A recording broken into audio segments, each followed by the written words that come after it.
is taking great pains to cultivate a closer relationship with Russia and has been accused himself of having uncomfortably close ties with Vladimir Putin, whom he will meet face-to-face in Helsinki next week.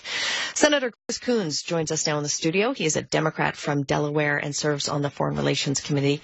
Senator Coons, welcome back to the show. Thanks. Great to be on with you. Let's start off with the president's criticism that European partners aren't paying enough to keep the alliance going. Is that a fair critique?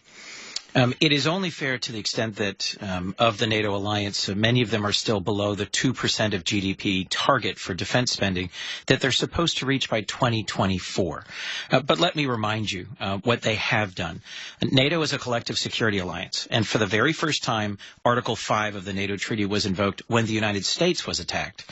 And more than 1,000 NATO soldiers have died fighting in Afghanistan alongside Americans. No other NATO country was attacked on 9/11. The United States was attacked. And it's not a country club where you get in arrears on your dues and where you're supposed to pay your dues back. It is a collective security agreement. I would have hoped that President Trump would say, you're all actually increasing your defense spending. It's actually gone up by more than $14 billion since he started haranguing them.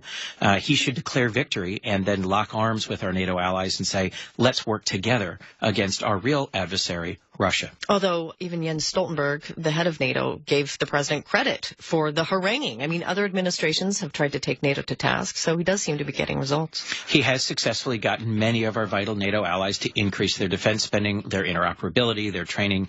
But frankly, he's also scaring the daylights out of them. I was recently on a bipartisan trip. We went to visit Northern Europe to several of our key NATO allies, and they are gravely concerned. What did you make of the president's especially tough words on Germany, criticizing this natural gas pipeline it struck with Russia?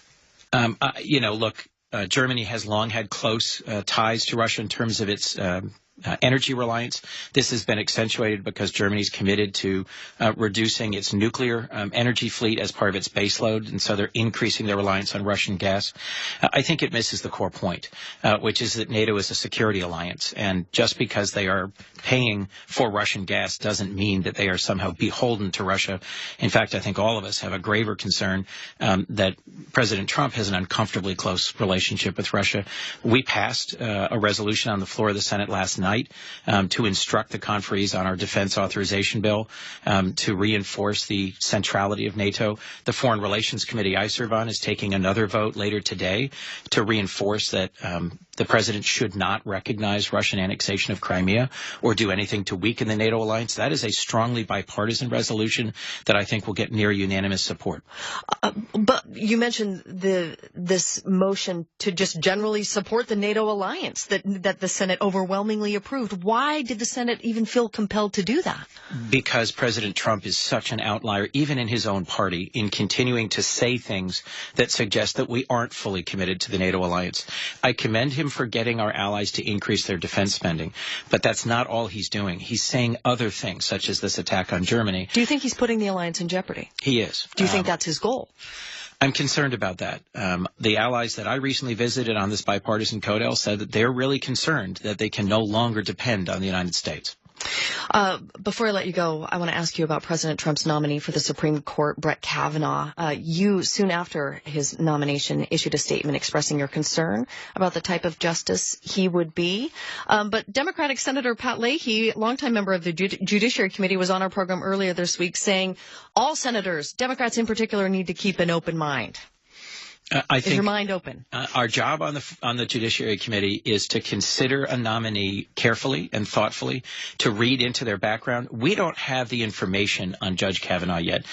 We should be getting all the information about what he did in the Bush administration, what he did on the Starr Independent Counsel team he served on, and review his decisions on the D.C. Circuit, and then reach a conclusion. That's our job. That's how we should approach it. So you haven't decided to vote no unequivocally? I will tell you that I am leaning against Judge Kavanaugh, given what I know so far about his decisional record. But I've known Brett nearly 30 years. I met him in law school, and I followed his career. He is very smart. He is very capable. He is very conservative. But I couldn't yet articulate to you in like 3 sentences, here's why I'm convinced his jurisprudence will take us far too far to the right. But I am concerned across a wide range of important topics. Just very briefly, though, what leverage do Democrats have to stop this? Republicans don't need need your votes to confirm him? We need Republicans to recognize that this is important, that courts matter, that it will impact people's lives. And so if you're listening and if you're concerned, call your senator. Don't presume that because of the numbers, this is a foregone conclusion. Delaware Democratic Senator Christopher Coons in our studio this morning. Thank you so much, Senator. Thank you, Rachel.